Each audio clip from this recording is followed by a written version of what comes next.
Class 9th exercise 8.1 से question number 7 देखेंगे। Question number 7 देखते हैं।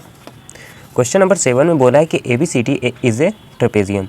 ABCD एक ट्रेपेजियम है, ठीक है, जिसमें AB पैरेलल है CD के, यानी कि ये दोनों आपस में पैरेलल है, ठीक है। यहाँ पे बोला है AD is equal to BC, AD बराबर है BC के, और क्या है, बस इतना ही दे रखा है। फिर हमसे 4 चीज़ें प्रूफ करने को बोली हैं।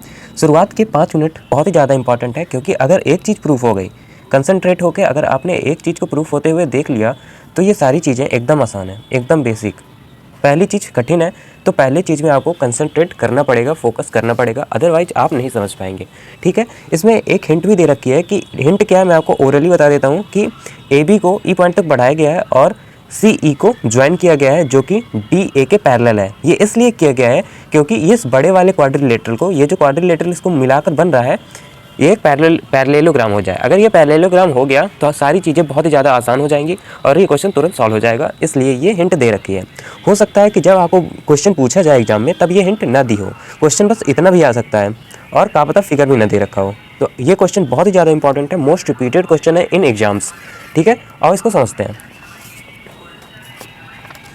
जो गिवन था, ये 3 चीज़ें हमको गिवन थे कि एक ट्रेपेजियम है, ये इसके पैरेलल है और ये सारी चीज़ें, ठीक है। तो वही मैंने ये बना रखा है और हमें क्या प्रूफ करना है ये भी लिख लिया।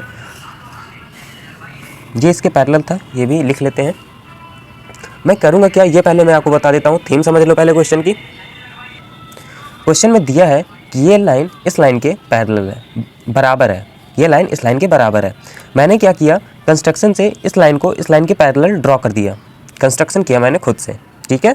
बुक में भी दे रखा है ये। तो ये लाइन इस लाइन के पैरेलल हो गई, तो ये क्या हो गया, पैरेललोग्राम हो गया। पैरेललोग्राम में अगर कोई लाइन एक दूसरे के पैरेलल होती है तो आपस में बराबर भी होती है। तो ये जो DA वाली लाइन है, ये CE के क्या हो जाएगी, बराबर हो जाएगी। तो हम देखेंगे बराबर हो गई। तो अब इस ट्राइंगल में गौर से देखेंगे, अगर ये दोनों लाइन आपस में बराबर हैं, देखो यहाँ से AD बराबर था BC के और AD किसके बराबर है, CE के, तो ये दोनों भी आपस में बराबर होंगे। अगर ये दोनों आपस में बराबर हैं तो इनके अपोजिट एंगल भी आपस में बराबर होंगे। क्यों, क्योंकि ये जो ट्राइंगल बन रहा है ये एक आइसोसेलेस ट्राइंगल हो जाएगा, क्योंकि आइसोसेलेस ट्राइंगल ऐसा ट्राइंगल होता है अगर उसमें 2 साइड बराबर होती हैं तो 2 एंगल भी आपस में बराबर होते हैं, ठीक है, ठीक है। तो आइए इसको सॉल्व करते हैं, अप्लाई करते हैं। जो चीज़ें मैंने बोली वो लिखते हैं पहले, ठीक है। तो सबसे पहले लिखेंगे कंस्ट्रक्शन खुद से लिखेंगे। एक्सटेंड जो भी करते हैं वही लिख देते हैं। Extend AB to point E and join line CE to parallel parallel का साइन मैंने बना दिया है, पैरेलल आप खुद से लिख सकते हैं। पैरेलल DA या AD एक ही बात है। इसका ये मतलब हुआ कि जो CE है वो पैरेलल है AD के। अगर बड़े वाले क्वाड्रिलेटरल को गौर से देखो तो अगर आमने सामने की लाइंस क्या हो गई, पैरेलल हो गई, तो ये मैं बोल सकता हूँ ये एक पैरेललोग्राम हो गया। तो यहाँ पे लिखूँगा मैं, so quadrilateral ADCE is a parallelogram हो गया। तो AD साइड CE साइड के बराबर हो जाएगी।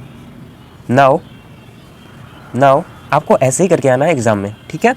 Now AD is equal to CE, और हमको गिवन था, ये चीज़ तो मैंने प्रूफ की, और मुझे गिवन क्या था कि AD जो है AD BC के बराबर है। तो यहाँ पे लिखूंगा AD is equal to BC। ये चीज़ कहाँ से पाई मैंने, ये गिवन था मुझको, ठीक है। तो इन दोनों रिजल्ट से मैं बोल सकता हूँ, देखो यहाँ पे AD बराबर CE के और AD बराबर BC के, तो इसी चीज़ से BC बराबर हो जाएगा CE के।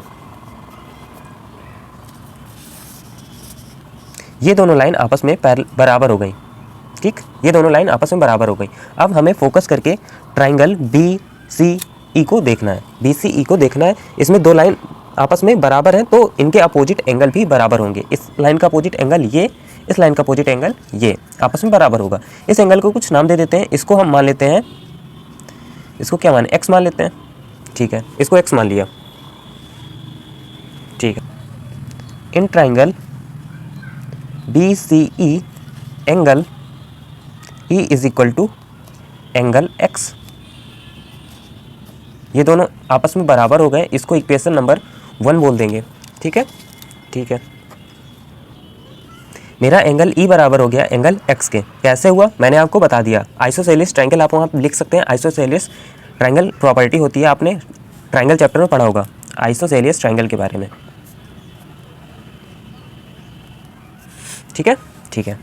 अब मैं क्या करूँगा, एंगल ई और एंगल ए दोनों पैरेलल लाइंस में बन रहे हैं, ठीक है। और दोनों कैसे एंगल हैं, को इंटीरियर एंगल। ये कैसे बन रहे हैं, ऐसे हैं।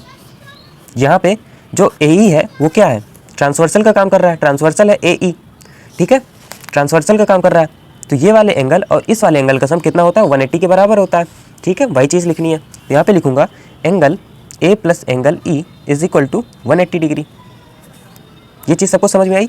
ये लिखूंगा, ऐसा क्यों लिखा मैंने, क्योंकि ए डी पैरेलल था सी ई के, इसलिए। अब ये कौन सा एंगल है, को इंटीरियर एंगल, को इंटीरियर एंगल, ये को इंटीरियर एंगल है।